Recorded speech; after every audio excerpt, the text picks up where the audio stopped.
Welcome to Offshoot, the Fident Capital podcast with host Kevin Choquette. Offshoot is a curiosity-driven conversation that features a wide range of real estate and business professionals. In each episode, we unpack the knowledge, vantage point, and domain expertise of our guests. Then we move beyond the facts and figures and dive into the personal habits and mindset which allow them to be high performers in their respective field. This podcast's objective is simple: supporting entrepreneurs, fostering relationships, and uncovering meaningful conversations that positively impact business.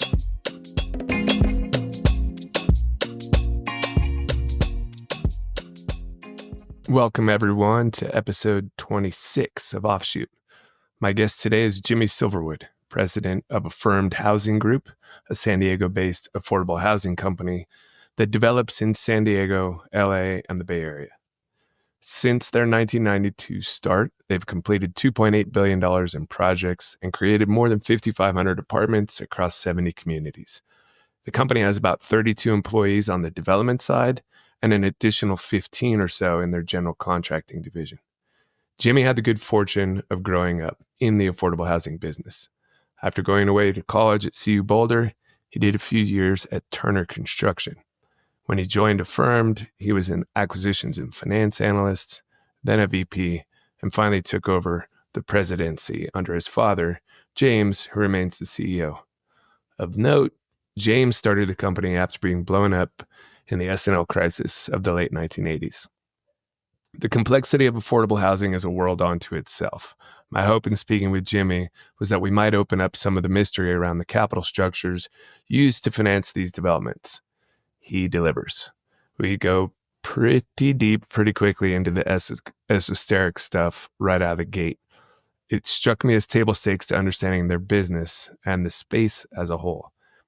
Listen in as we cover topics that include why affordable housing isn't a reflection of the cost structure, only the restrictions on rent, the difference between workforce housing and affordable housing, how tax credits are awarded, turned into cash and layered above conventional debt, how competitive the process of winning tax credits is, the difference between 4% and 9% tax credits and how much of the capital stack each can fund, the timelines that must be managed between expiration of tax credit awards and the pulling of development permits, the availability of 90% land loans and how that informs land acquisition, the scoring systems that are used to determine the attractiveness of prospective affordable housing projects, how to address pushback from the community around the notions of bringing lower income people into higher income areas and what the data says about these changes, how Affirmed, and for that matter, any other affordable housing group, gets paid, how Affirmed thinks of itself as a vendor for the city that delivers on their affordable housing mandates, why Affirmed uses an internally integrated general contractor, and finally, why financial models are the keys to the kingdom within the real estate industry. As I said before, we go pretty deep here. I hope that those of you that really want to understand this side of the business find it as insightful as I did.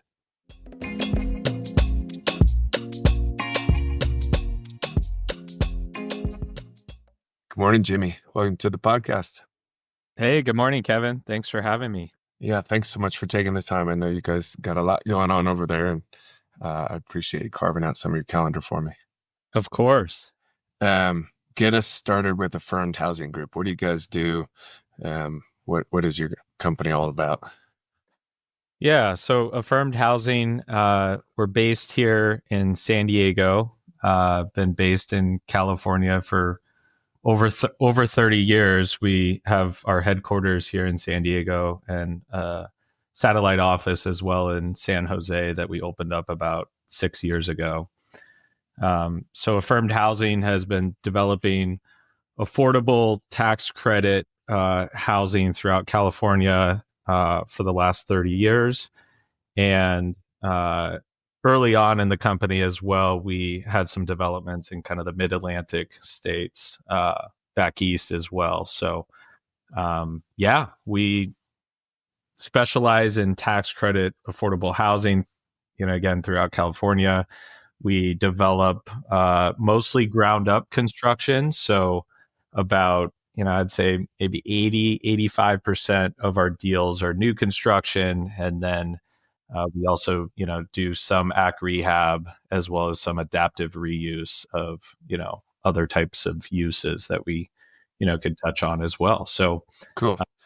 yeah, that's And kind of a general overview. you guys in that, affordable housing is kind of thrown around in a lot of different applications. When I think of a group like Affirmed Housing Group, I always call it like capital A affordable, right? You're doing low income tax credit financing and then putting some other pieces of capital on top of that to get a full capital stack. Is that kind of where you guys live? So I'd love to kind of explain that as well. So true affordable rent restricted housing, which again we'll kind of touch about really the definition of what true affordable housing is. But rent restricted housing in the U.S., the low income housing tax credit produces about 95% of that. Right. So the only other 5%, could be what's called naturally occurring affordable housing, as well as, some older kind of HUD programs that might have, Section 8 vouchers attached to maybe a market rate deal. So in terms of true affordable housing, which again, a lot of people think about affordable housing and they say, oh, well, that's not affordable to build. Well, we don't have some secret way of, building housing, right? The affordable aspect has to do with the rents that are charged for the end user, our tenants and our residents. So when we speak about affordable housing, it really doesn't have something to do with the way we're actually building the housing, even though we could kind of touch on that. And there are some, key differences between building, affordable housing and market rate housing, such as, unit sizes and things like that, right? That ultimately, most of the time, our unit sizes are going to be lower. But in terms of construction techniques, again, it's not to say because we're building affordable housing, we have some secret sauce to produce it at half of the cost of what it takes to, construct market rate housing. Yeah. And that it's always struck me that kind of the heart of that whole business is the financing. And we could talk about this for a while, but just how, if you will, esoteric does it get? I mean, in my world, it's market rate housing. And, very simply, there's equity and debt in the capital stack. If we get a little bit more complicated, maybe there's debt and a piece of pref and equity, or maybe there's debt and then an operating partner, general partner, and a limited partner who's a passive investor, and then there's a few other minor variations available to that. In your world, let me ask you the question, how much more complicated is the capital stack in terms of debt and equity to get an affordable housing project financed? So the answer is it depends. I would say, we build all types of affordable housing here in California. So we have kind of more of your traditional workforce type housing in the affordable world, which, basically means we're targeting working class families that are looking for, affordable housing in different submarkets throughout California. So that's kind of one bucket that we serve. And I would say the average AMI for a lot of those deals is, right around 50 to 60% of the area median income. Okay. Which again, we could kind of touch on that as well in terms of, how is that defined? Each county throughout California, as well as nationwide, produces an area median income, which basically just means what is the median income of people making within a certain region. And then our populations that we serve within these developments, range from 30% of the area median income all the way up to 80%. So that's the range in which we can receive tax credits up to 80% of area median income. And most basically, like describing that too, that would be, for a single person, San Diego County's area median income is about 120,000. So if you take 50% of that, a single person might be making, 50, 60,000 to be able to qualify within a 50% AMI unit here in San Diego. That all depends on family size as well as unit size, right? So I mean, the counties basically produce these area median incomes, and it's based on family size as well. So there's a lot of different components that go into it, but generally speaking, that's what would qualify as somebody within the housing, and then they basically spend 30% of their income on the rent. Okay. And then when you say unit size, it's not necessarily square footage. It's whether or not it's a studio 1, 2, or 3. Correct. Kind of. Yeah, exactly. So it doesn't matter in terms of unit size. It's all about bedroom count. So that dictates our rents basically. So if you have a 3-bedroom affordable housing unit, whether it's 1,000 square feet or 1,200 square feet, the max rent on that unit is the exact same within kind of our world. Okay. So 30 to 80% AMI is kind of the target. Sounds like a lot of workforce is kind of 50, 60% AMI. And you just gave a good definition for at least San Diego AMI. You'd take 50% of that, and then you'd be able to deploy 30% of your, call it 50 to 60K income for a single person into rent. So that tells us what you're building, but I'm still trying to get to like, okay, how do you capital stack? Yeah, how do you finance that thing? Yeah, so I was trying to describe that ultimately there's several different buckets of housing that we produce. One is on the more workforce. Let's go down that route first and Perfect. foremost. So on the workforce housing component, a lot of that tends to be a little bit more traditional in terms of the financing stack, meaning a lot of times we're not going to need 5, 6, 7, 8 sources to put together a deal for workforce housing. And a lot of that, so for example, we have a deal in San Diego, North County, average AMI is somewhere in the 55% range. And on that deal, we have federal tax credits, we have state tax credits, and we have conventional debt. That's the capital stack on that deal, right? Which, that's more, I would say, conventional and traditional, but also can also, in some cases, make our lives easier, not having to go after, 5, 6, 7, 8 sources. It's not to say every workforce housing deal in California can be financed that way, because it just depends. Like that specific deal, we were able to leverage state tax credit equity, which, led to the equity on the deal. Instead of being 40%, we were basically able to bring in tax credits on basically 60% of the capital stack. And then we only had to come up with, other sources for 40%, which mostly was, again, conventional mortgage, as well as some deferred fees. So that's kind of one side of the spectrum. The other side of the spectrum is more affordable housing serving, basically the lowest income, extremely low income, call it down to 30% AMI.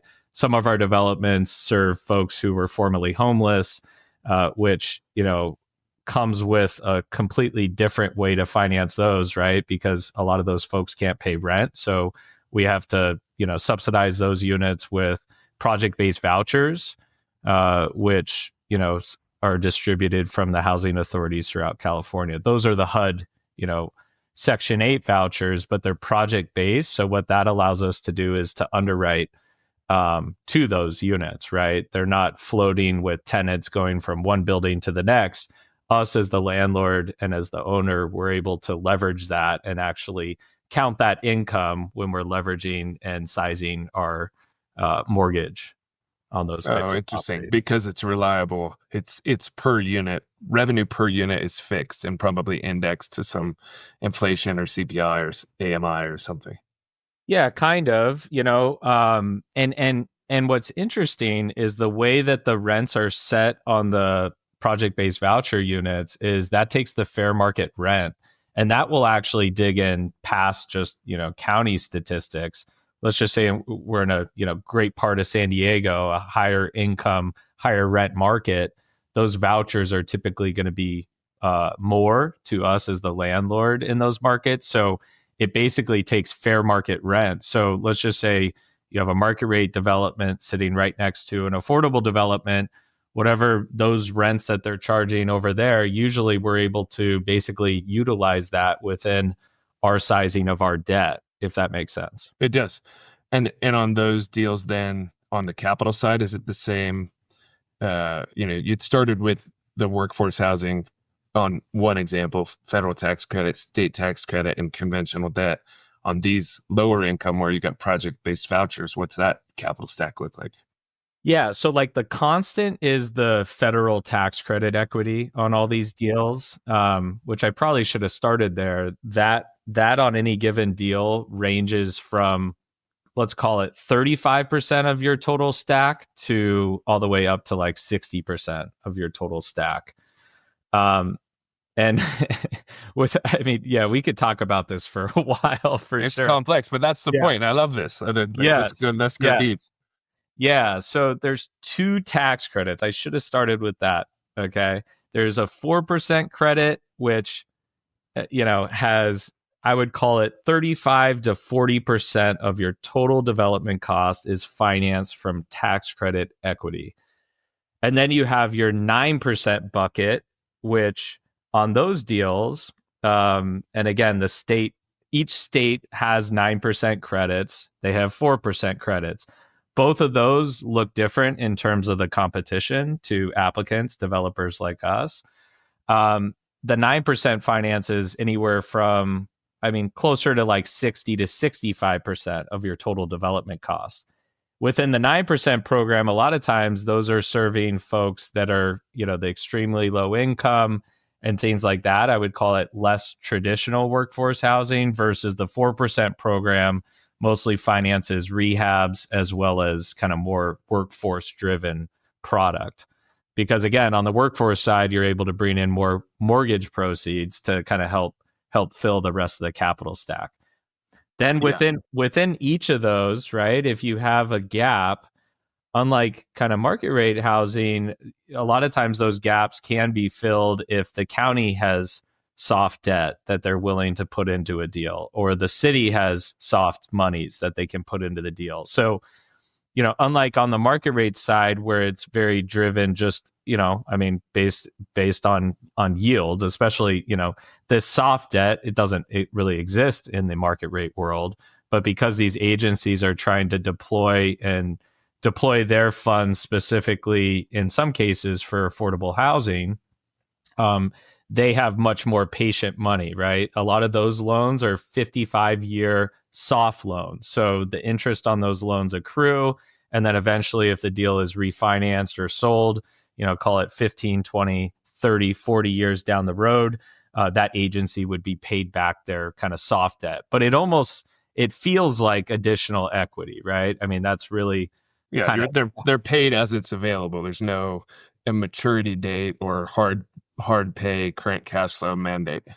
Correct. They're usually sized for 55 years. So I guess in a way there could be a hard payment at year 55 to pay off those loans.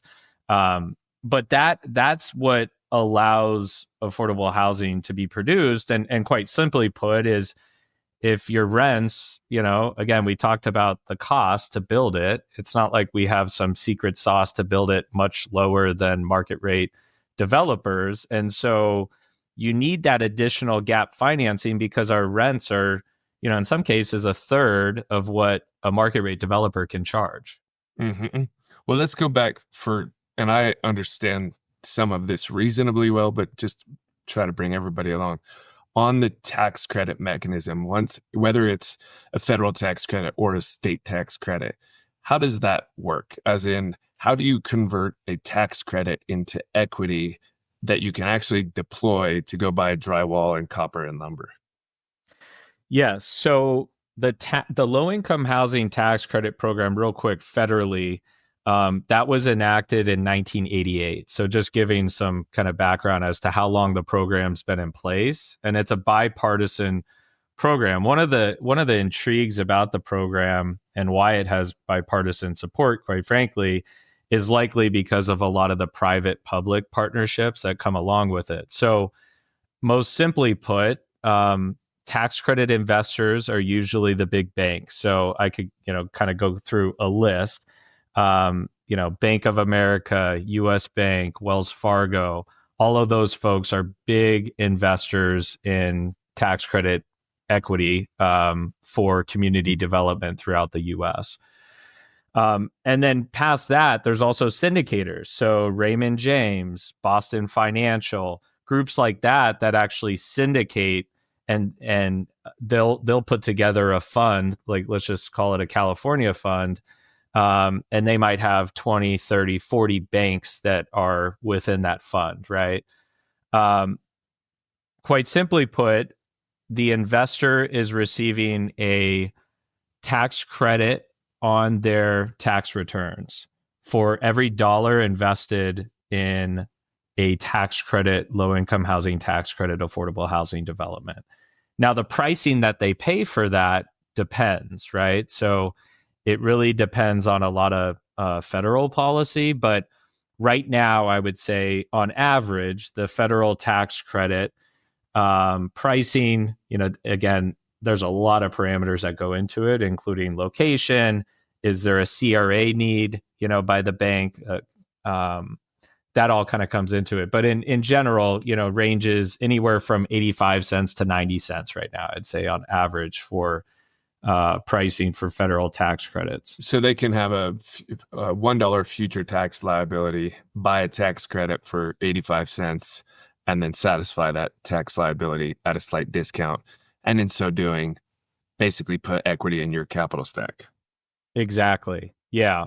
Cool. And they basically are able to earn that benefit for a 10-year period. So when an investor, a tax credit investor, invests in our projects, there's a 10-year period that they want us as the general partner in the deal. And then there's a 5-year recapture period, basically meaning if there was an issue with the property, let's just say, for example, some drastic issue like, some developer starts charging market rents, right? Or something like that. The IRS could come back after the tax credit investor at year 12 and basically recapture, that tax credit investment, right? Or basically the taxes that they deferred through this investment mechanism. So, that's interesting. I didn't understand it. So there's a performance mandate for you guys as the project sponsor and for them as the equity investor in the project to actually deliver and maintain the affordable housing for, what are you saying, 10 years? Yeah. So really, when we think about, a potential refinance or sale or whatever, we're at least in the deals for 15 years. And quite frankly, it's because of that 10-year period, the initial tax period that they're receiving that tax benefit, plus the 5-year recapture period. And a lot of times these investors are looking at the sponsor critically because they want to make sure that, what they're getting into obviously is going to be, one, worthwhile, and two, it's going to mitigate any exposure they might have from any type of recapture from the IRS. So it's very sponsor driven, like especially during rocky times. There's, some investors that groups like ours are able to get, great tax credit pricing, but then there's a lot of folks who might be just entering, and saying, yeah, I'm going to do my first tax credit affordable housing development. Well, there's a lot of investors who are just going to pass on that altogether because, again, there's a lot of strings attached. But what's interesting about it is, from a private investor standpoint, there's a ton of compliance in affordable housing. There's very little default because there are a lot of, there's a lot of eyes on it, I guess, right? Outside of, the public agencies, you also have these private markets that are extremely critical of each transaction that they're investing in. What do you mean by private markets? The individual, like the investor that might be coming through Raymond James and buying the tax credit? Correct. Yeah. Yeah. I just mean more conventional, not necessarily private banks, right? Well, and the leverage on the debt side is still underwritten to fairly conventional debt coverage ratios anyway, right? So if you're doing we can usually go a little bit lower. I mean, you'd have to tell me, like, on the market rate side, is it I don't know, is it a 130 right now that I banks mean, are looking normal for? agencies 125, and the banks will go 12, maybe 115, and then of course the life cos are call it 135 to 150 and above.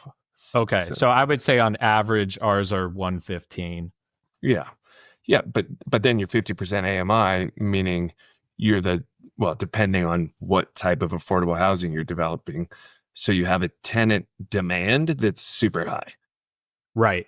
Yeah, a lot of our developments we have, dependent on the location and kind of the AMI that we're serving. A lot of these developments have 1,000 people on the waiting list. Yeah, that's exactly what I'd expect. So I want to go back to this 4% and 9% tax credit. I think you said a 4% credit might do 35 to 40% of the capital stack, and a 9% might do 60 or 65%. What I've probably been told before, but I can't recall, is 4% of what? Or 9% of what? Or is that just what they're called? I've never understood why there's like 4% credits and 9% credits. And like, is there a numerator denominator that is reflecting this like 4%, 9% thing? Yeah, so I mean, basically, the 9% obviously is a larger figure, right? So I mean, the way that the tax credits are calculated, there's a 9% factor on the 9% side and a 4% factor on the 4% side, which that then calculates to roughly 35 to 40% tax credit equity on the 4% side, and then on the 9% side it calculates to 60 to 65% of your total development cost, right? So it is a factor that actually gets applied, and that's I guess most simply put. I could go into a lot of the cost in the project. You have a certain amount of cost that is eligible for tax credits, and that eligible basis then is multiplied by those factors. I got it.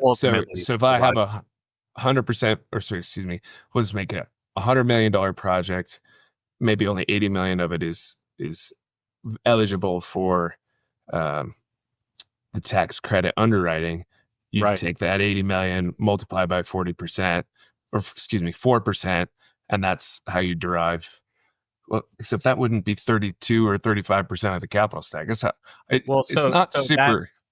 that gets to your annual factor, right? Okay. But because you're earning it over 10 years on the federal, you'd multiply it by 10, right? So exactly. That's it. That's the thing I've always been questioning. Like, why is a 4%? It's the 10-year tail. So you're basically doing a 10-year tail, 4% of the eligible costs, or a 10-year tail with 9% of the eligible costs, and people are paying a discount to capture all of that tax benefit over a 10-year duration. Yes, exactly. So, like, most simply put, you have 100 million, let's just say, an eligible basis.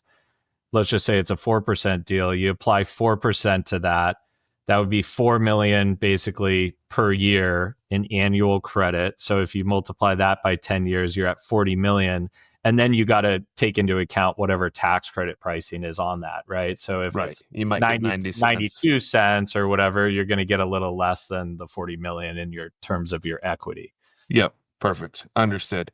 And then just as far as you mentioned, it's competitive, right? So, I mean, it sounds like really good equity to be able to source, but I'm sure you're not, Affirmed Housing Group isn't the only show in town who would be going through what I don't understand. So I'll just call it this application process, trying to be granted these awards. But how competitive is it, and how do you guys go about securing? I don't know, is a grant the right word? I don't know how. I just don't know the nomenclature around the space. But it sounds like it's competitive. And how do you go about doing that? Well, I mean, really on the tax credit equity, it's really equity. They're not grants per se, but I get it, right? Like I think when I think of grants, I think of there are some grant programs, but those help fill kind of the gap in your Understood. project, Yeah, it's right? not the right word. It's an award, or there's some sort of award might not be you have to win it, right? Right. So here's what's crazy about our industry, right? And we always joke, like, if I mean, there's some certainty in the affordable housing world, especially during down times. And you know, here's an example, right? When interest rates jump from 4 to 7%, or really on the perm at one point, that's kind of where they went. We're able to one of the unique aspects is even during a downturn, right? Like I know construction debt continuously is extremely difficult, if not impossible, for some market rate developers to secure. That is not something we have to worry about within the affordable housing tax credit world. However, during interest rate times that interest rates are going up, we have to secure more soft money, right? Like, for example, let's just say a deal has a $5 million gap because of interest rate increases over the last couple of years. You've put this deal together for years and you have a $5 million gap. In affordable housing, you do have an opportunity to potentially go to the city or the county or the state if they have funding programs available to apply for $5 million, let's just say, in kind of that more soft loan environment to fill your gap and then ultimately, be underway. But as you're kind of raising your capital stack, the last stop for us is going in for tax credits. But here's what's crazy about it, right? You might have to secure, in some cases, 1, 2, 3 other sources in order to go in for tax credits. And then when you go in for tax credits, it's also competitive. So on the 4% side, it's been oversubscribed the last couple of years, call it 3-to-1, meaning if there's, 300 applications that go in, 100 applications are awarded. And again, it's typically less than 300 applications that go into any given round, usually anywhere from 100 to 200 applications. But there's 3 sellers for every 1 buyer. Yeah, for the most part, right? Wow. And that's on the 4% side, and then on the 9% competition, I'd say the hit rate, going in for those credits is usually like 40%. And again, this is just recent statistics, so this stuff definitely changes. But I guess it's to say, you might be working on a deal for 2, 3, 4, 5 years. You put together your financing stack, you go in for credits. It could take you 3, 4 rounds of going in for credits even to get the credits, right? So that's what's kind of wild, because what's also dictated when you get the credits is you have a certain amount of time to start construction. So as a developer in the affordable housing world, basically you're having to get your design and your construction drawings to a far enough point so that you can deliver. Because if you get a tax credit award, that's great. But if you don't start, usually historically it's been you've had 6 months from a tax credit award to start. So you could imagine, some jurisdictions it takes a year to get construction permits. Mm-hmm. So you gotta put there's definitely some risks that we take, in which it might take you, even though you're at the tax credit stage of the financing, it could take you several rounds, yet you're having to get to 50% construction drawings just to be able to, deliver and if you get the credit award, right? That's tricky. And this is great. I knew there was risk in your business that I didn't understand. So let's just look at building codes, right? Here's 2024. We're about to roll to 2025. City of San Diego has a new update to building codes. So let's say you're 2.5 years into this process, and this particular round, you didn't get your tax credit award, but you've got maybe 50% CDs. And now you're trying to figure out, okay, are we going to go ahead and pull permits to get complete your CDs, pull permits to get the grandfathered sort of building code, or are we going to be forced to do a redesign because in 2025 it's a new building code, and then you've got to spend money to do that, right? So it sounds like you have a real challenge on trying to figure out where to draw the line in the sand in terms of your upfront equity allocation before you've kind of got a full tank of gas and can start really going vertical. Right, exactly.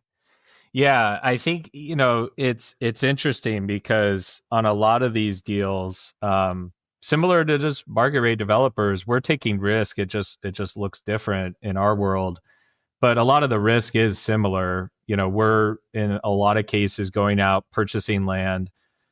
Are we receiving some pretty good loan programs because of what we're producing in terms of affordable housing? Yes, the answer is yes. Like on acquisition, for example, we have community development financial institutions who specialize in acquisition financing for affordable housing, rent restricted development.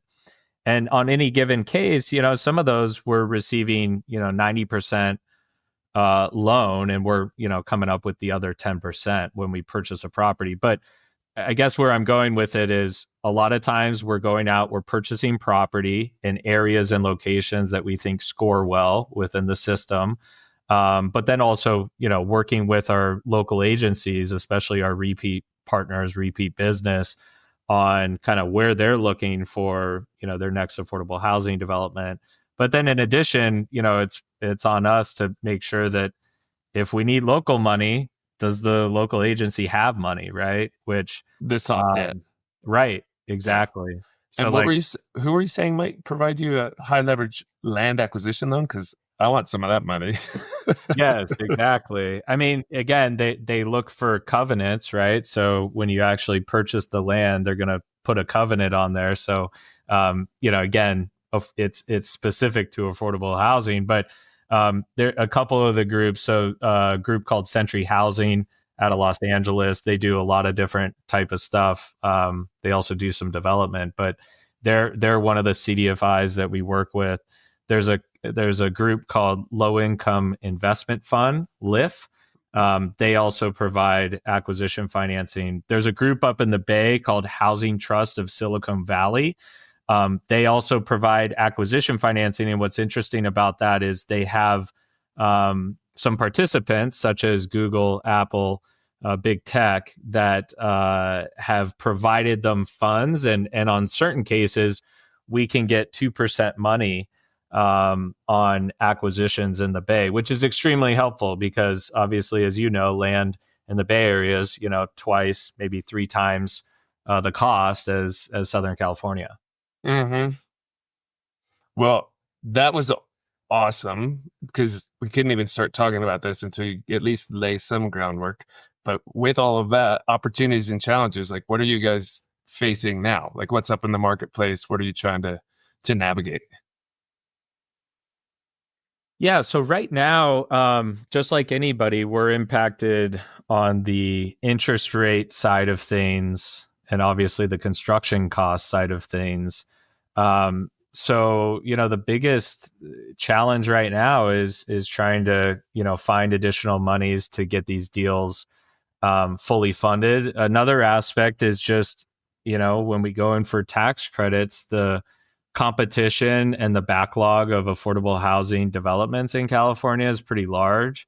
So like, just to give you an example, this last 4% tax credit round, we submitted 7 applications. It looks like we'll get 2 of those, which, 5 years ago, maybe it was that we got 100% of them, right? Depending on, the backlog and the amount of competition. On top of that, what's challenging and what affordable developers have to deal with is, the policy direction changes at the state level, as you know.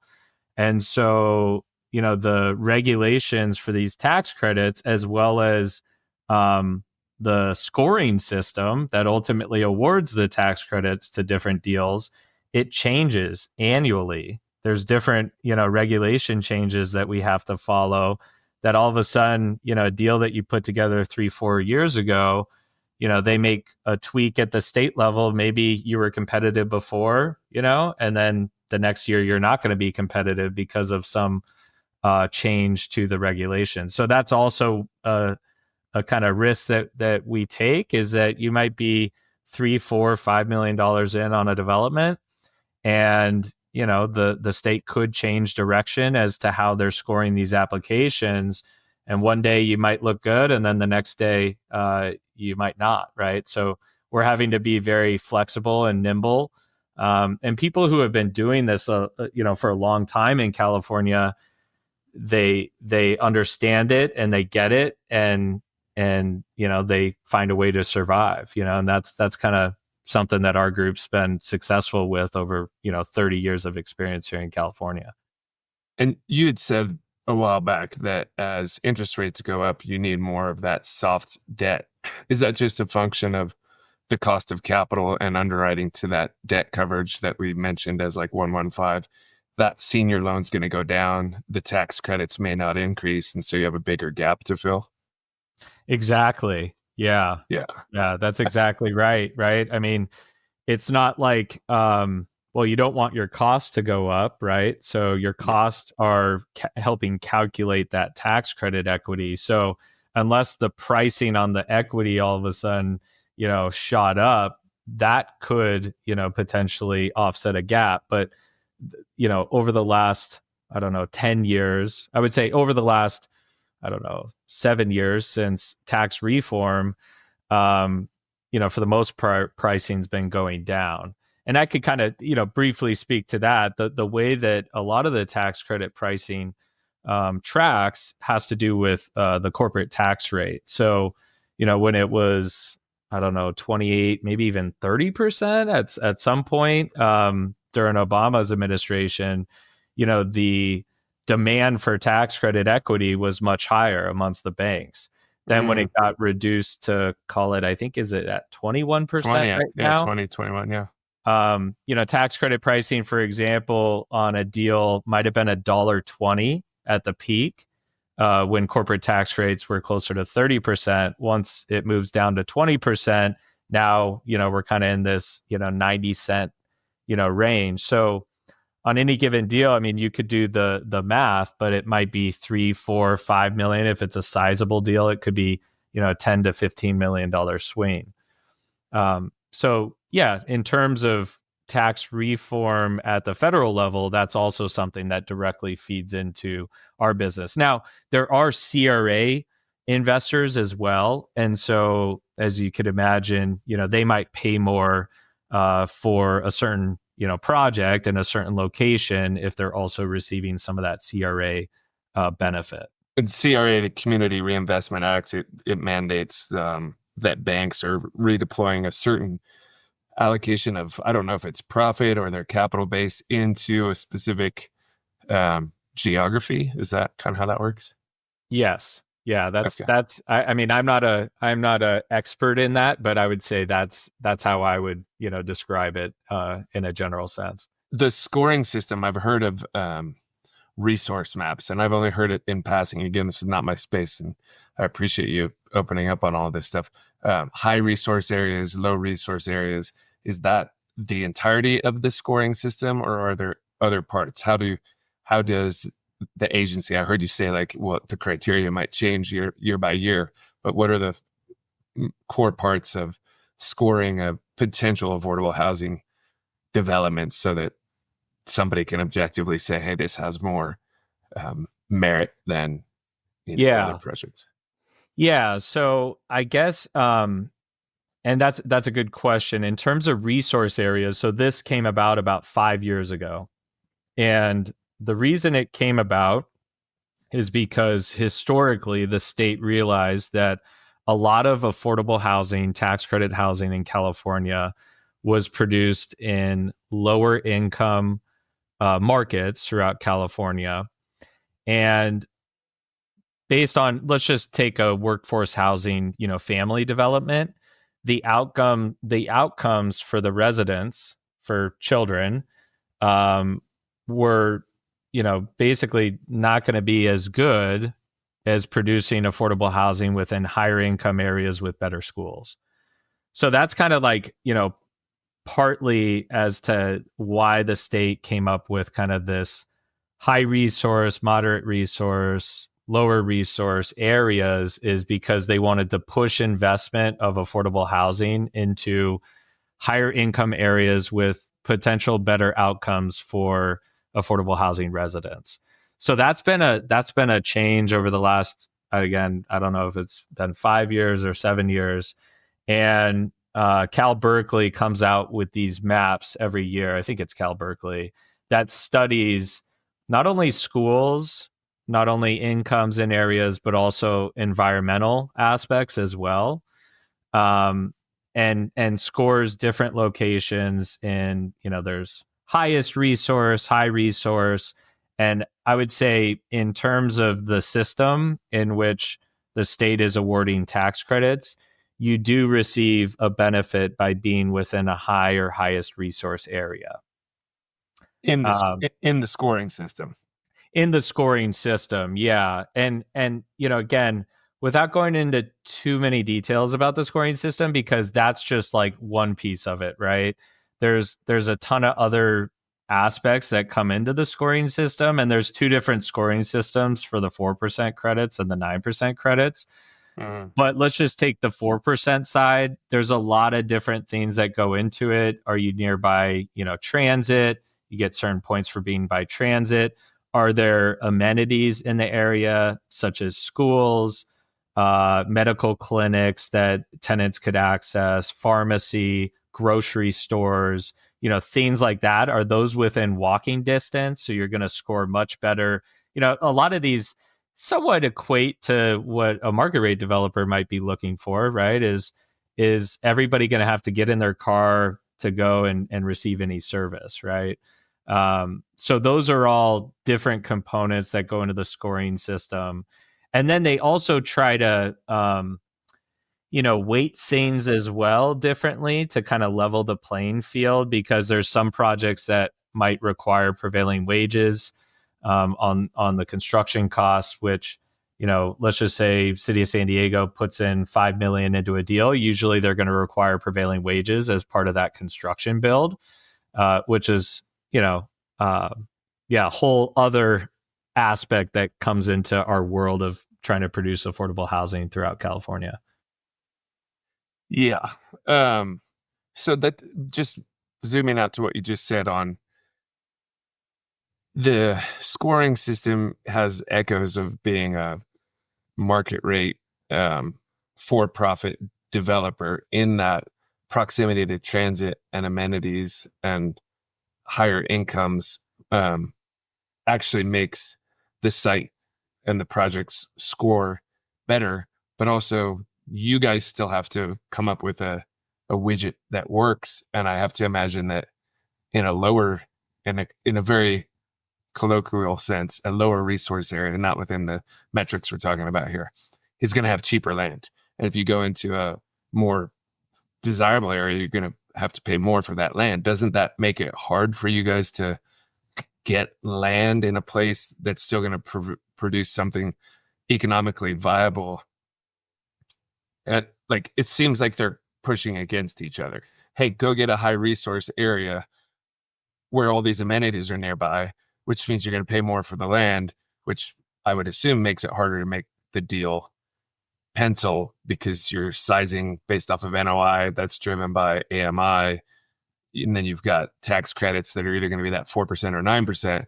But if your land cost is that much more, your gap is probably that much bigger. Yeah, no, you're absolutely right. That's part of the alphabet soup, is just on the land side, is that you're right. In these higher income areas, we're definitely going to be paying more for the land. And what's also interesting about that aspect is, let's just give you an example, right? So in San Diego, let's say an affordable housing tax credit deals in Mission Valley versus maybe San Isidro, or, kind of a lower potential resource area. The rents that we charge, because it's by county area median income, the rents we charge are the same in both of those. The cap, right? The max rents we can charge are the same. So if you think about it from a financing perspective, you're paying more for the land, yet you're not able to make that up in rent. And so you're right in that it can be more expensive, especially just looking at the land side of it. But another component is on the density side of it, right? Are you going to be able to produce as many more units in some of these higher resource areas, or are you going to receive a lot of pushback from the local communities and things like that? I would say that the state has provided a lot of tools for us to navigate that, which has been really helpful in kind of these higher resource areas. Is that, yeah, maybe historically they haven't had 3-story buildings or 4-story buildings, but the state provides us some tools, I guess, to get to the density that we need to get those deals to pencil. But yeah, all of that kind of comes into the puzzle, that we work in. Yeah. And honestly, in the last 5 or 7 years, it seems like the state has gotten, I mean, relative to my professional career prior to that, I think it's safe to say the state has gotten quite aggressive about trying to promote not just affordable housing, capital A, tax credit, rent restricted affordable housing, but housing in general. I mean, it does seem better for everybody. Yeah, I would completely agree. I mean, you look at San Diego, and I know, like anything, right? People hate change. People do not like change, and we're seeing it, throughout communities in San Diego. And part of that is some of the policies at the city level. But from a housing perspective, clearly, the supply, I mean, even during some of these down times, the supply has been a lot better than it would be because of some of these, policies around producing a little bit more density in these areas. Because, as you know, land is scarce unless we're going into East County. If we're just taking San Diego County as an example, unless you're getting into East County, which is just increasing, people's commutes for the most part, our workforce. It is a benefit, but yeah, like anything, right? I mean, you're still going to have folks that aren't happy about seeing that change in their communities, such as, 3, 4, 5-story buildings. But it is better from a housing perspective. And I think, the most basic reason why we're in this housing crisis is it's a supply issue. So, the only way to potentially bring down rents in these markets or housing prices is supply. So I think it's tough, right? And I get it. We're developing a deal within a half mile of my house. I drive by it every single day, and a lot of my friends and neighbors are saying, "Oh, Jimmy, it's getting kind of tall." It's a 3-story building, but yeah. So I get it, right? Change is tough, but it's hard to see a way out of it without additional supply. That's it. And it's like, what is the population of San Diego County now? 3 million? Like roughly? I don't know.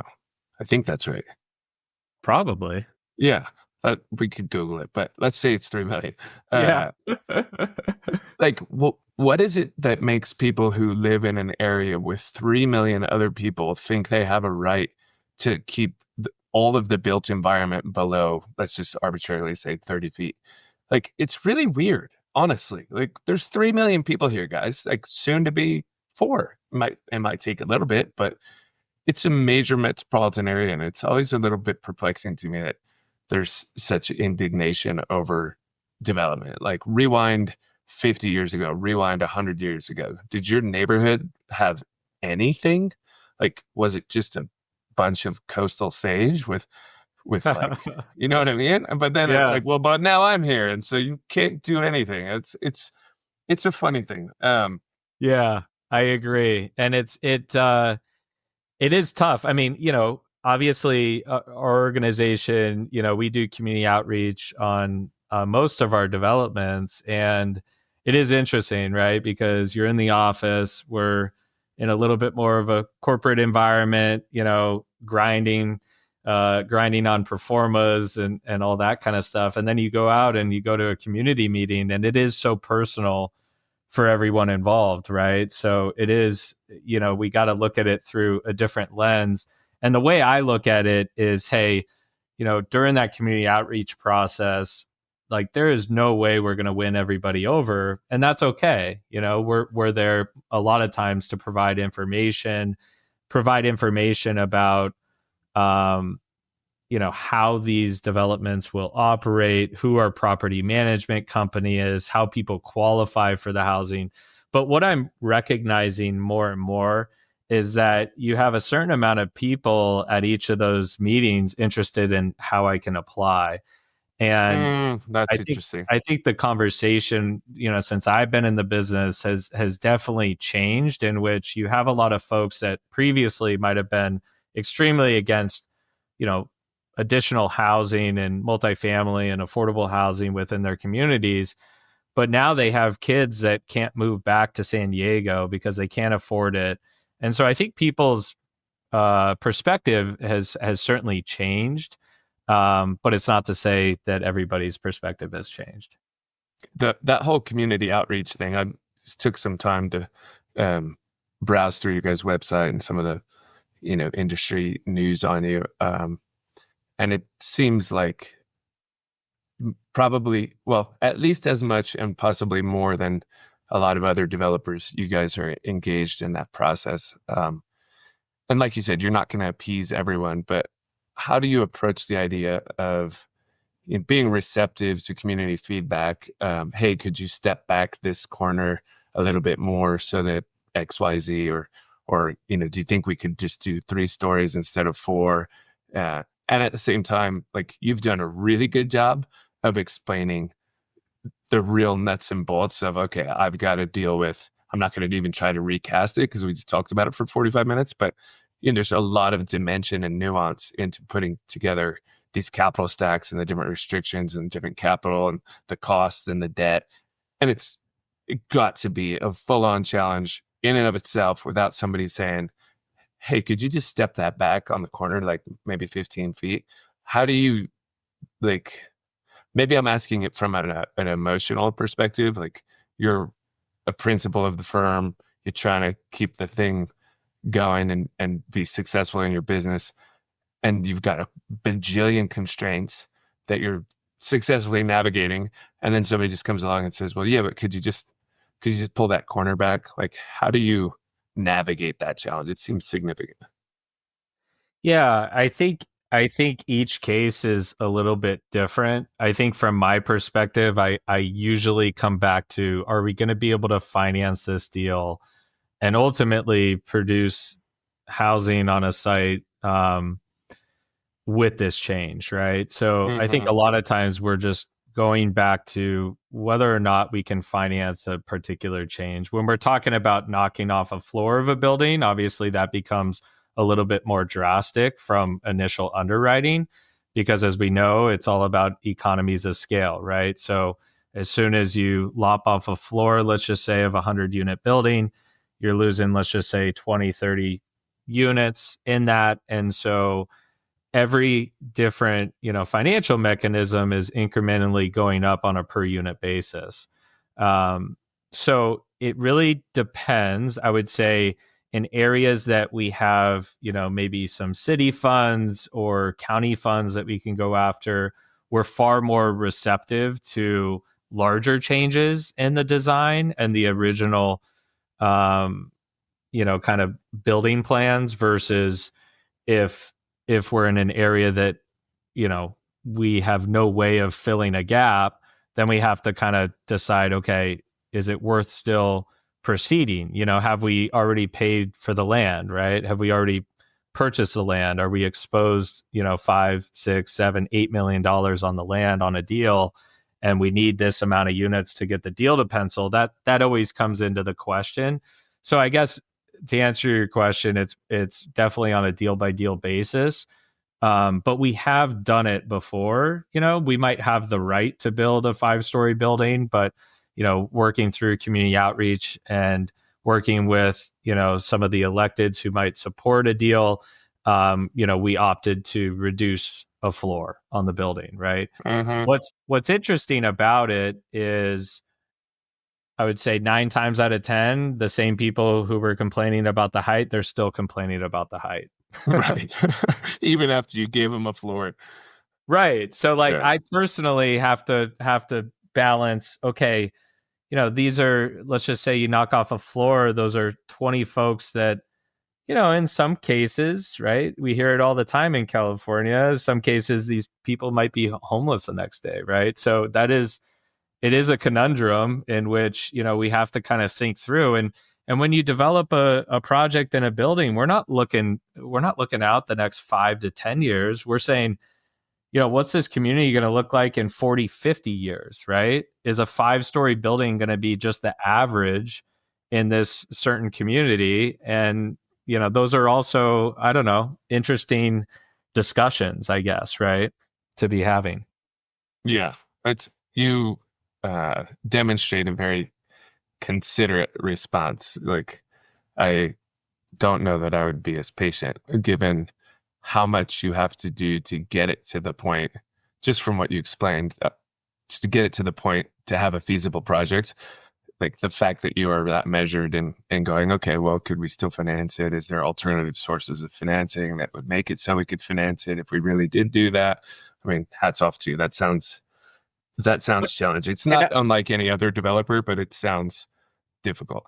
Yeah, and I think the low-hanging fruit, right, for people that are very engaged in the process, I mean, as you could imagine, there are a lot of people who are just focused on what type of population we're serving, which is a whole nother podcast, right? And kind of discussing, how that process plays out, which kind of comes back to, in some cases, we're focused on what are your comments on the design, the building, the height, the window orientation.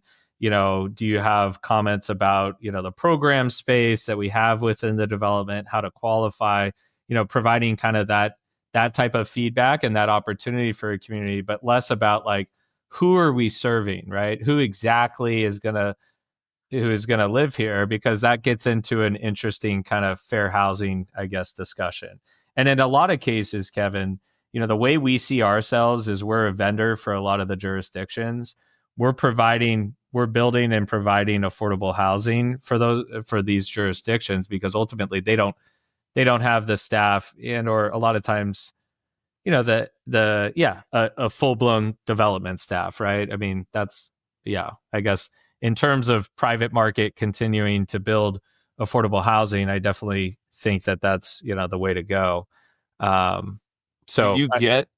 understood exactly what you just said there. Do you, I'll be, sensitive in the way I'm going to say this, at least as to the best of my ability. Do you have community citizens? Let's say you're in, the one that's say a half mile from your house. I imagine it's a high resource area. It's a desirable neighborhood, and people have paid up to be able to call that place home. It probably has nice retail amenities, nice grocery stores, nice roads. Do you have people voicing concern? I don't know what sort of AMI it is, but let's stipulate it's 50% AMI. Like, who are these people that you're going to bring into this community? Does that come up? It does. It does come up. I would say, as you could probably imagine, a lot of times it comes up in a different narrative. It will come up as, well, I'm all for affordable housing, but I don't think this is the location for it.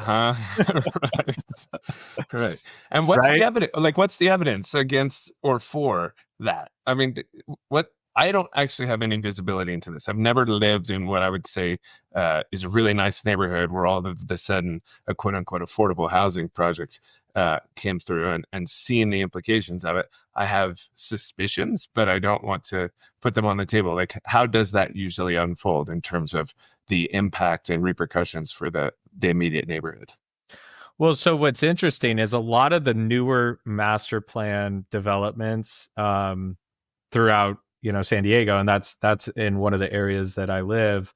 It already has hundreds, not thousands, but hundreds of affordable housing apartments already in operations. It's what's funny about it is people just don't know.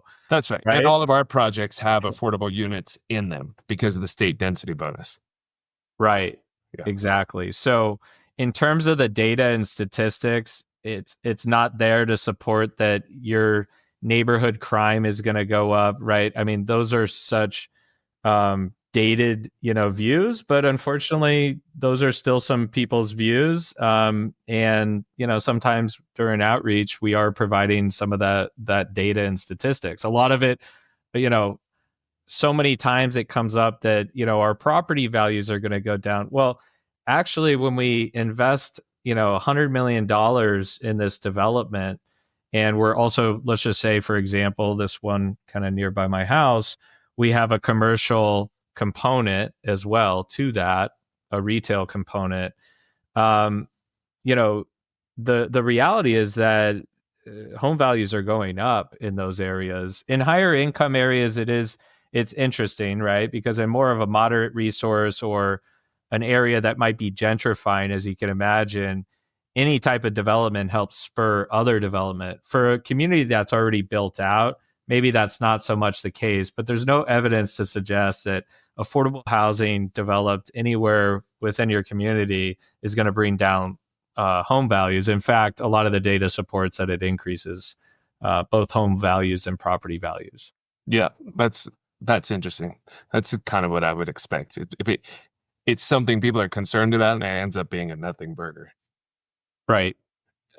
What's it take to be amongst the best? I mean, I see you guys as I don't know the affordable housing space well. I don't know who your competitors are. We're on the market side over here, and it is funny how there's kind of just like, yeah, you guys are over there, we're over here, even though we're all kind of doing the same thing. What's it take to be amongst the best in this space? Like, what are the critical excellences that you have to maintain in order to be effective? Well, I would say one of the things is just being around for so long has been extremely helpful. I run the day-to-day operations as well as our senior team, who a couple of the folks on our senior team have been here for 15, 20 years.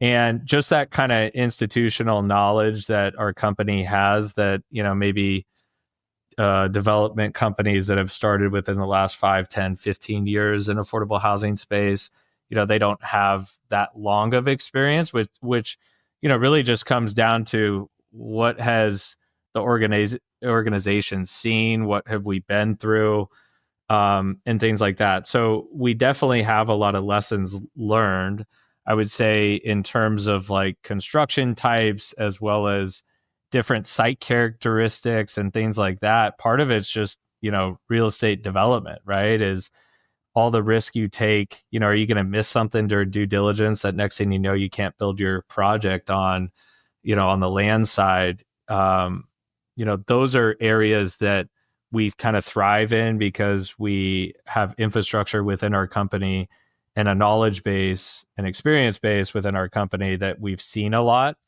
And that kind of comes back to, our CEO, my father, Jim, who started the company.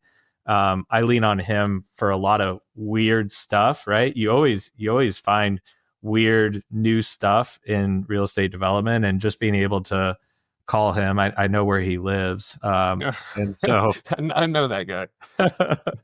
Just being able to access, and talk to him about his experiences is really helpful in our decision making. But I think that's part of it is, the stakes are high. You really can't be making big mistakes. And I think that's what has kept us, best of class, is that, we, don't get me wrong, we make mistakes, but it's just making sure those mistakes aren't going to,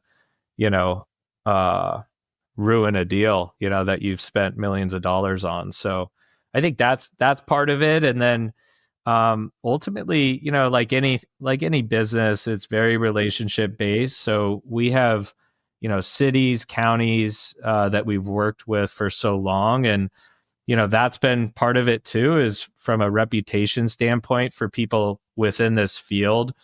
We've we've benefited from having a really good reputation on producing affordable housing, but then also ultimately being in it for the long haul. Again, given that we have been here for 30 years, all the folks who are involved in this space know we're going to be here for another 30 years. And, we're not just doing one-off deals, we're kind of in it for the long haul. And then the team that you guys actually are bringing to the table here. I don't know that much about Affirmed. I know you're in the president role. You could tell us what your day to day is, what, and then what's the team underneath you? How many people are on the team? Yeah, so our organization, we have, I think about 31, 32 people throughout the whole organization on the real estate development side. And then we have a general contracting company as well as subsidiary, and they probably have maybe 15 to 20 full-time employees, and some folks on kind of a consulting basis as well. So that's kind of the makeup of the two organizations. We don't do our own property management or anything like that. So in terms of vertical integration, we have the general contracting side of it and the development side of it, and then we source out services for deals, and then also property management on deals. So that's kind of the makeup of the organizations. And then at Affirmed, we have a Bay Area team, mostly development folks up there, and then we here in San Diego have all of our financing and accounting operations headquartered here in San Diego. So in terms of what I oversee several folks on our senior team, which includes asset management, construction, and finance.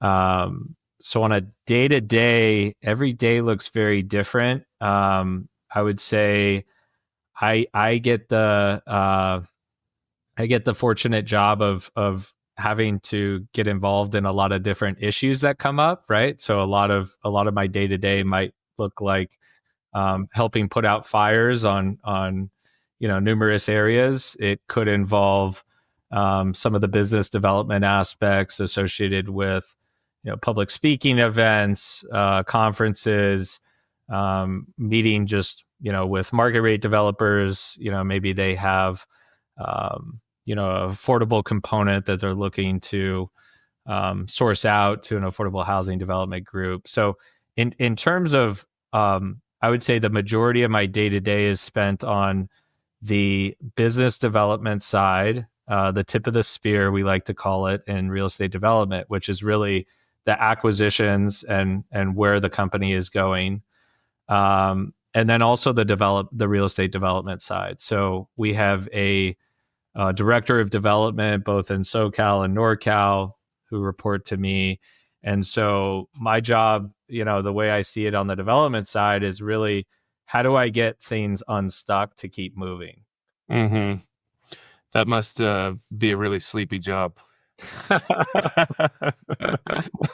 Why do you guys have an internal general contractor? I get into that dialogue a lot, especially when I'm, again, we're different markets, but LP equity is oftentimes reluctant to deploy dollars into a vertically integrated development and building shop because they're concerned that any failure on either the GC side or the developer side leaves them holding the bag because now both have failed.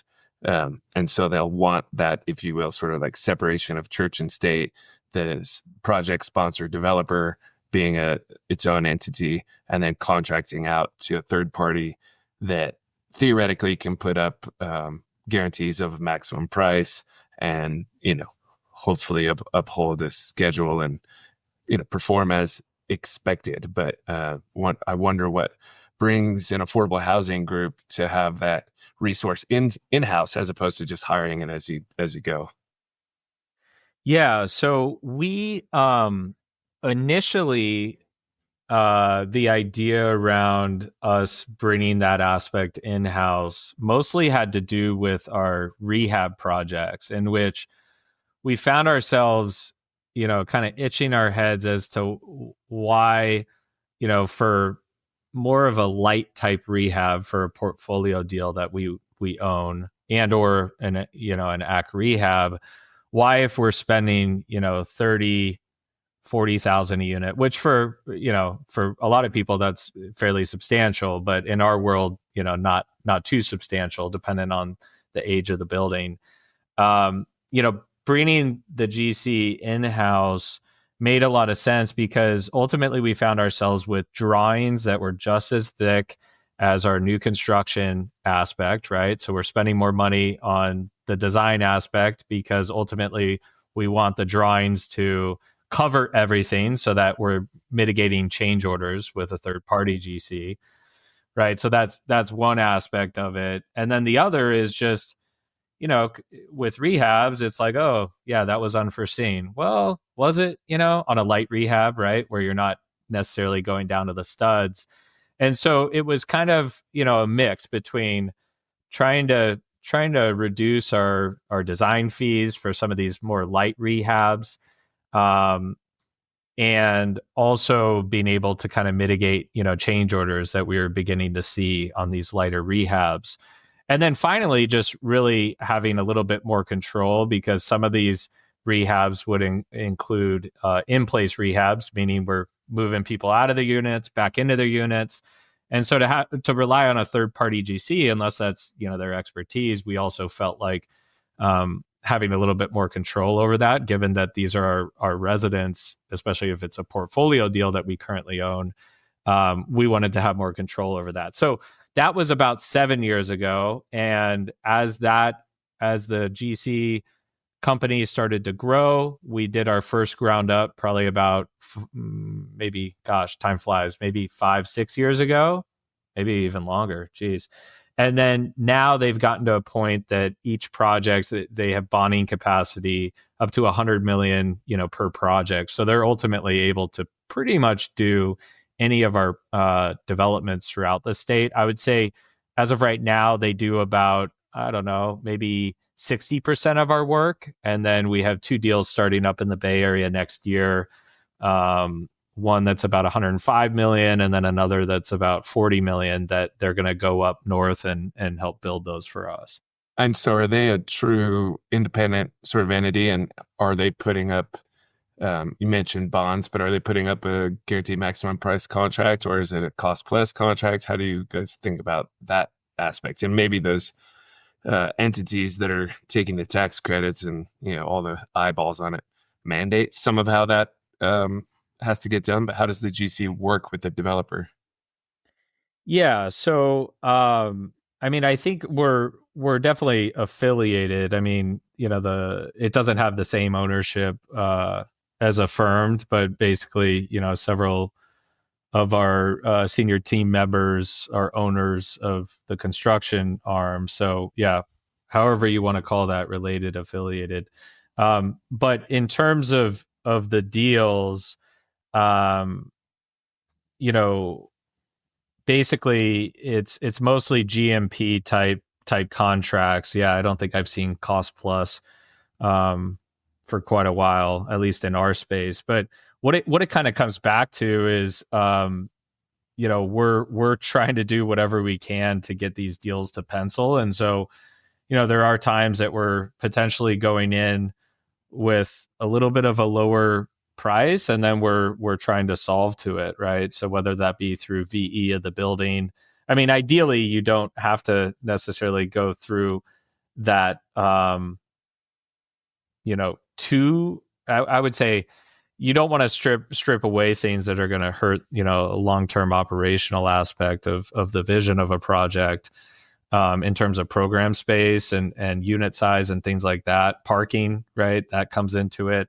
But we usually do go through a VE exercise, and ultimately we're pushing them hard, and they're always getting to a lower cost than we'd be paying for a third party GC.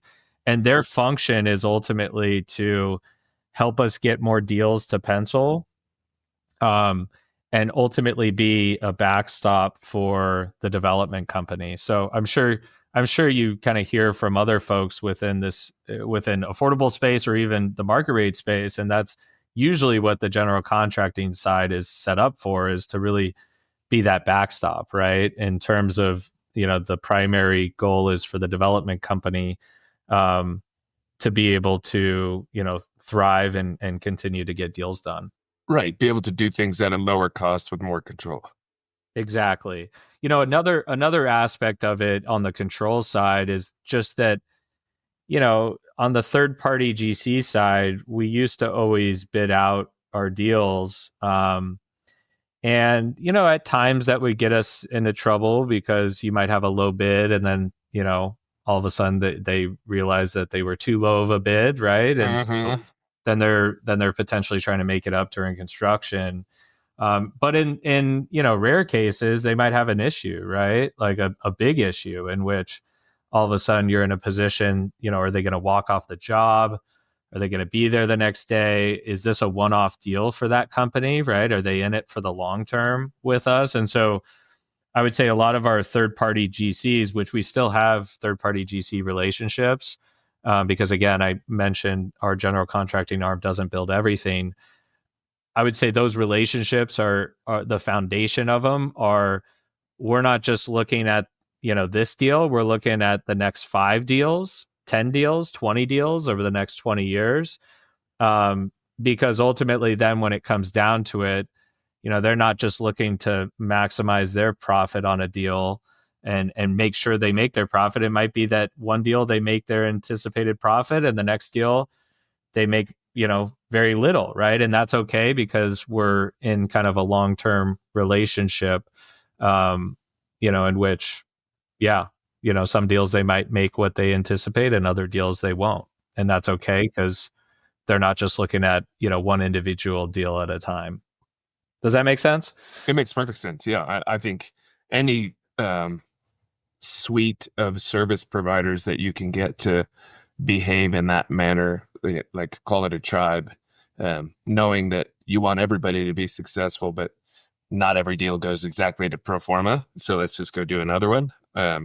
We certainly take that stance in our relationships, right? Not all of them are home runs, and sometimes you have to bend in order to just get it done so you can go get the next one.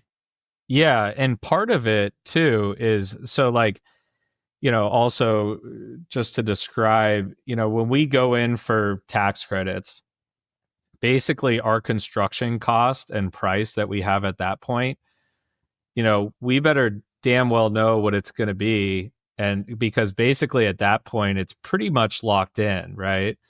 And part of that comes into the competition, right? The competition is going to drive people to potentially get a little bit more aggressive on their construction pricing because it is a competitive environment. But I guess the point I wanted to make is that, when we talk about risk, if we have overages during construction, we're paying for it, right? It's not like the agency all of a sudden is going to say, oh yeah, we're going to put 2 million more in this deal.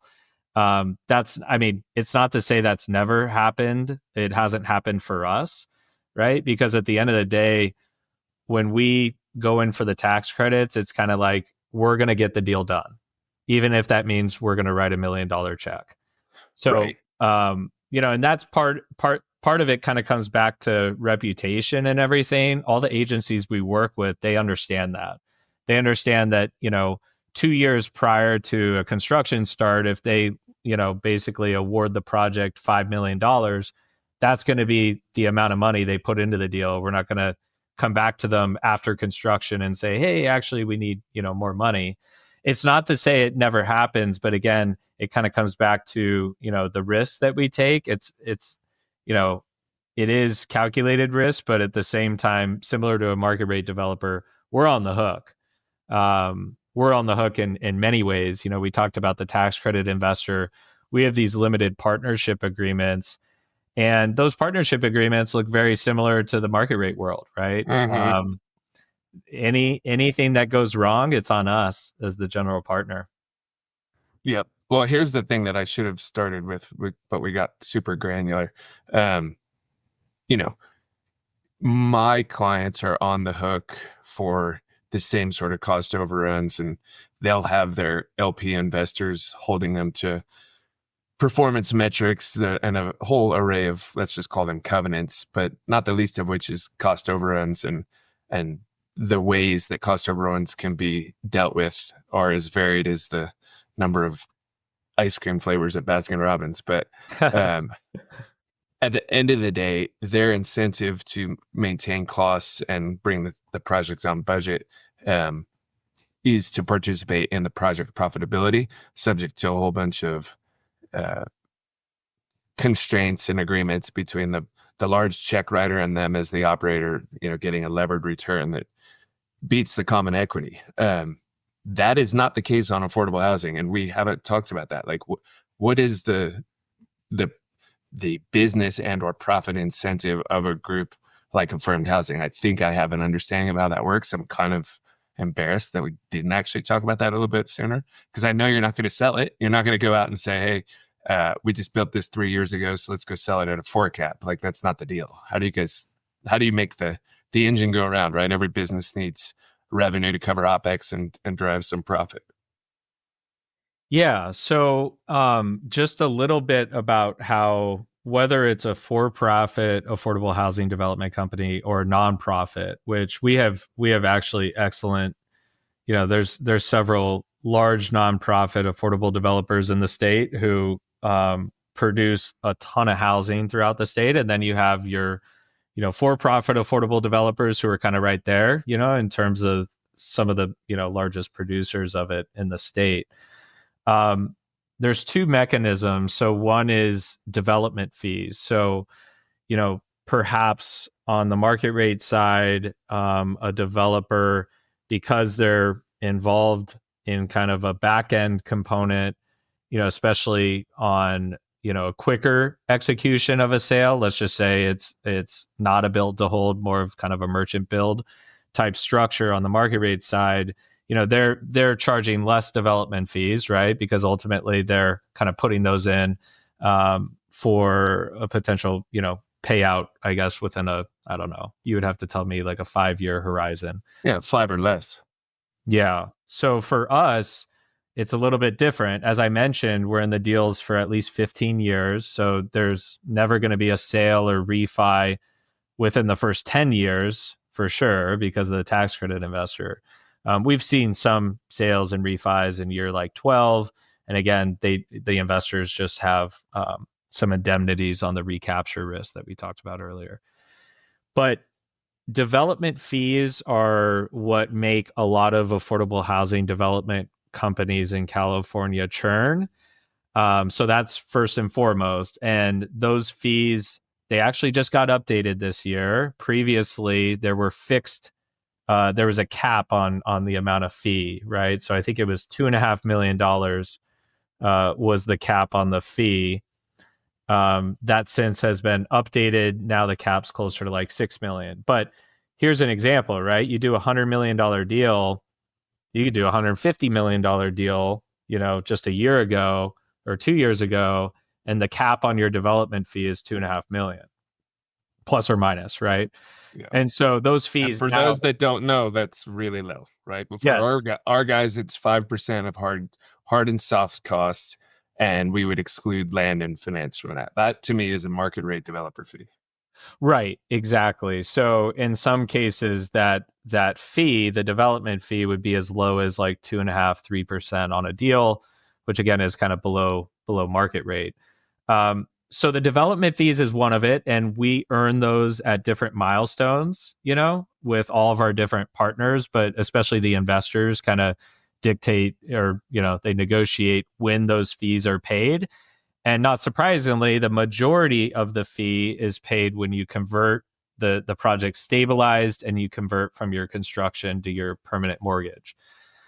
So that's one way an affordable housing development company helps keep the lights on and pay, overhead and all those types of things. The other aspect is cash flow. So each deal is drastically different. Like, let's just say, the example of having a city and a county providing some of that gap financing. on those types of deals, the general partner, might only be receiving 30% of the cash flow on an annual basis, right? And what's interesting about it is, as you could also imagine, we talked about the example that a lot of these rents in a potential market could be a third or a half of market rate. Our expenses are not, some magical figure that we can, all of a sudden operate these properties for way less. So the cash flow on these properties is significantly less in comparison to market rate, right? But there is still some cash flow benefit that our organization and other affordable housing development companies in California that we benefit from is the cash flow component. Now, that cash flow could range from 30%. It could also go all the way up to like 90% on a deal that, you don't have any city money or county money and it's more conventional, right? So that range is can be pretty wide. For example, if it's a deal, it's funny because people think that when we develop supportive housing, right, we have formerly homeless individuals that are living at a new property. A lot of the neighbors and stuff are talking about, oh man, they must be earning so much cash flow and all this stuff. It's like, no, we, some of those properties we earn like I'm talking like maybe 15 to 20,000 in asset management fees for those developments, right, over a 15-year period. So we're certainly not doing those for the cash flow. We're doing them because one, we're vendors for the cities and jurisdictions that we work in. And if that's the greatest need, that's the type of housing we're going to produce. And two, we just think that, it's the right thing to do because, we have to make business decisions, but at the same time, if we're helping our local communities, and helping get people off the streets, then that's worthwhile, even though from a cash flow perspective, it makes zero sense. We do earn developer fees though on those deals, right? So that is a component that we're able to make some money even on deals that we're providing supportive housing for formerly homeless. Yeah, but look, backing into thank you for that. That's super helpful, by the way. But backing into the cash flow part, you already said most of the debt is a 115 debt cover, right? So the 1.0 debt cover is gone because that's your loan payment.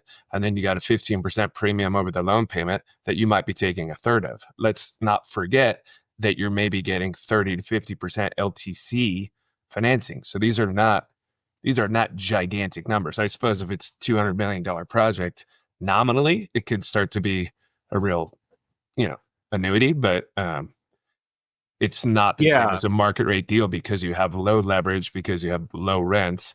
And that means that nominally your 15% that's over the loan payment isn't a huge number. Exactly. And I would say, it's really challenging to get deals done. It's not impossible, but it's really challenging to get affordable housing tax credit deals done without any city money, without any county money, without any state kind of soft loan money. But in those rare cases that you do have developments that are able to be structured that way, you're basically not necessarily sharing the cash flow, right? And you're able to leverage that equity. So if we were doing that all day long, right, which again, those are rare. They come about, I would say, I don't know, for us, maybe 5-10% of the time, right, that we're able to basically put together a deal without gap financing. Those deals can obviously provide for higher cash flow levels to a developer. Yeah, and then in those, it's if there's a gap, it might just be your own equity, or maybe there's no equity. It's just we've actually done some private raises for what we call more of like a residual receipt loan, right? In which folks are maybe investing. I mean, not big raises. We've done, $1.5-2 million raises on given deals. And in some of those cases, folks are able to get kind of a tax deferral as well on their returns, which, as in California could be helpful. So that helps, sell that mechanism. But ultimately, those are additional gap fillers that we've looked at, outside of kind of the traditional models. Interesting. Let's switch to the personal. We talked briefly yesterday, and you're like, yeah, let's kind of focus more on the business, but just swing a little bit that way. It sounds like one of your mentors may have been the current CEO and AKA your father, but who have been kind of the influential guys that have gotten you into this space? I mean, clearly you guys are like the ecosystem that you're playing in is fundamentally different than market rate developers. I think everybody's got constraints and they learn how to navigate them, but the set of constraints that you just articulated are completely different than market rate guys. And both in terms of like the domain expertise, certainly relevant, but also just becoming, leader, becoming a professional and kind of running the firm. Who has helped you along the way? Yeah. So as you mentioned, my father obviously has been a big mentor. I mean, I don't know if I'd be in this business if it wasn't for him. And what's interesting is, we'll host high school students, college students, different groups of people that are looking to figure out their careers. And I would say 95% of affordable housing development professionals, they just stumbled upon this field, right? It's not something that's talked about at the high school or college level, maybe college level a little bit, but a lot of people don't recognize that, you can have a career in affordable housing, real estate development. I happen to be kind of born into it, right? So, grew up going to a lot of the construction sites with my father, worked on a lot of job sites. I used to just be sweeping and cleaning up trash. And then my father would arrive and, the general contractors who I'd work with, all of a sudden the site would be completely clean and, all this stuff. And he would come in his suit and I'd be sweating my tail off. And, that's originally like how, he's always been adamant. I've worked, since I was really young and kind of got to see the profession through that purview, which at the time I was like, this sucks, man. I'm sweeping all day, all this stuff. But out of college, I worked for Turner Construction for several years, largest public general contractor in the U.S., and really got an appreciation for really just construction and then also, real estate. So, Turner at the time had been doing a couple deals for Affirmed. And then, eventually my father had kind of asked me if I wanted to come work at Affirmed. In terms of like, mentorship at Affirmed, he's always been a big fan of mine and just been extremely helpful. What's also helpful in navigating a family business, which when I started, my older sister worked here. My younger sister at one point has worked here as well. What's made it work is that my father and I, really see eye to eye on 90 to 95% of everything, which is extremely helpful. It's not to say that that's the only reason it's been successful, this transition, but it's a big piece of it because obviously he, the trust has always been there. And, the way we look at exposure, the way we look at opportunity, a lot of that's very aligned. So he's definitely been a mentor of mine. I mean, built this organization from scratch. He actually first had a single family home subdivision company. Started as a framer when he first moved from Philadelphia with $50. I mean, he's got the whole story, right? True, just entrepreneur, found real estate as a path that he was interested in, specifically real estate development. So his first company though was a single family subdivision company. And during the savings and loans crisis, basically he had 500 homes and the banks came back and took back each loan on each of the deals, completely unforeseen, wiped out his business. And then he pivoted to tax credit affordable housing development. His first deal was 200 units in Escondido. What year was that? That was in 1994, Okay. right around there.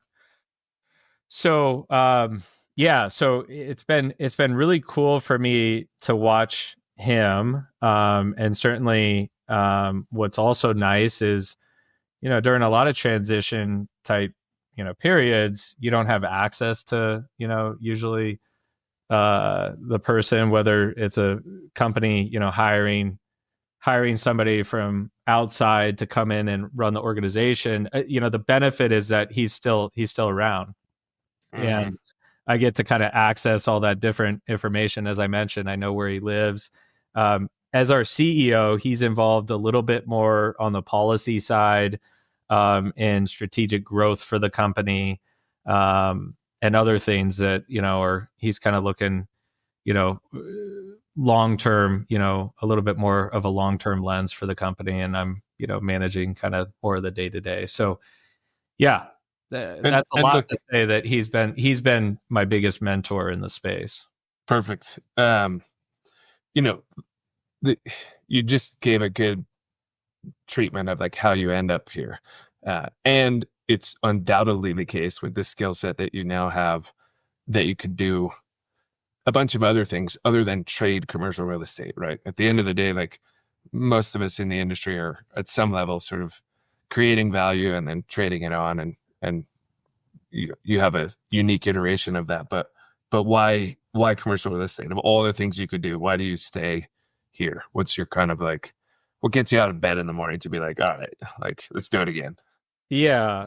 Well, I'm glad you asked, because I don't know if general commercial real estate would get me out of bed every day. I think being in this industry, um, is really what gets me out of bed every day. I think it's really unique, to be working at a company, working with colleagues, and also it's kind of like a bubble industry, right? A lot of the banks and investors that we work with, yeah, the numbers have to usually make sense, but a lot of times, folks are, a little bit more mission driven as well. And so it's helpful because every once in a while we do need flexibility. Whereas, most likely in most commercial real estate, you're not going to get that flexibility because of the folks that we're serving. I'd say, yeah, at a firm, we have a triple bottom line. We can make a profit, but we're also serving people. And the planet aspect, we've been utilizing solar on our projects since like year 2000. So, Jim, our CEO, has been very influential in driving, that aspect from a sustainability standpoint. But I think, the number one thing that gets me out of bed is when I get to meet our residents who move into these developments. I mean, talk about like an amazing experience, Unfortunately, there's a lot of tears usually involved, but these are folks who have worked all their life and might have, one or two things that kind of redirected their life, and they're just looking for an opportunity, to live, with an affordable rent and not have to worry about eviction, homelessness, etc. As well. So I'd say, the biggest thing that gets me out of bed is ultimately, the folks we're serving, and I get to meet a lot of them, at our grand openings, as well as when we're moving people into the development. So, I'd say that's the biggest driver, honestly. And real estate is so much fun. It's so complex. There's wins and then there's a whole lot of losses, right? I know we didn't talk about that, but, it's really interesting when, annually, yeah, you have a lot of failures, right? I mean, that's the reality of probably all types of real estate development, right? But I talked about the competition when we go in for the credits. I mean, each and every year we're going to have, failures as well, and we just keep pushing on with kind of the mission side of it, helping me at least get out of bed every day. Yeah, I dig it. And that probably, I'm guessing, is really informative when you have somebody standing next to you and saying, well, no, I'm a really pro affordable housing, but I just don't think it belongs in this location. You've met the people, you know, the people. You're like, hey man, like that. I know what you're thinking, but I've met these people. Like, that's kind of got to be awesome. Yeah, yeah. No, it is. And as you can imagine, it can be very frustrating. Like, some of our staff, again, I would say everybody here is really excited about the work that we're doing. And that resonates really from everybody from our accounting team, right? To the development team who's actually going out and into the communities and talking about prospective developments. But you're right. It can be very, though, frustrating as well, right? Hearing those remarks when we kind of know, we've met and talked with people who really need this housing because, it's really easy. It's really easy to talk about something if you've never, you could talk about something, It's but if their you've never idea. experienced it, right? That's right. It's their fear of something they've never experienced. Right. Yeah. Look, Jimmy, I want to be respectful of your time. We've gone a good bit here. Anything you want to offer to, the kind of, you have come into this in a very fruitful way in terms of, having that. I actually didn't know the story about your father with the tool belts and the framing and, $50 out of Philly. I'll say, having met him, I'm not surprised. But, so you've been on more like the entrepreneur kind of journey. And you've got the steering wheel now. You're growing the business and you've dealt with the hardships and, probably had the wins and the losses. Any advice or insight you want to share for, the others in the industry, the entrepreneur who's, fighting the good fight, whether it's affordable housing or market rate housing, just anything you might want to share. Yeah, I think two aspects that have served me really well in real estate. One is never really taking no for an answer. I think that that really just comes down to persistence, and getting something done. And again, it's not to say there's never a case you don't take, that you take no for an answer, but I would say that served me the best is ultimately always knowing that there's a different way to approach something, ultimately to get to a yes answer, especially if that's going to, mean whether or not a deal moves forward. The other aspect is really, that we didn't necessarily touch on is, the financial aspect. So when I started at the company, I jumped into performas. I started at the company in 2013 and really was attracted to kind of the performa underwriting side of things. And I think usually when I speak to folks entering real estate, really in all facets, it's like, understand the performa and underwriting in whatever type of real estate that you're doing, because the amount of people that can put that together and get a deal to pencil, it can be fairly limited. I mean, every organization has to have at least one of those people, hopefully in a lot of cases a couple of those people.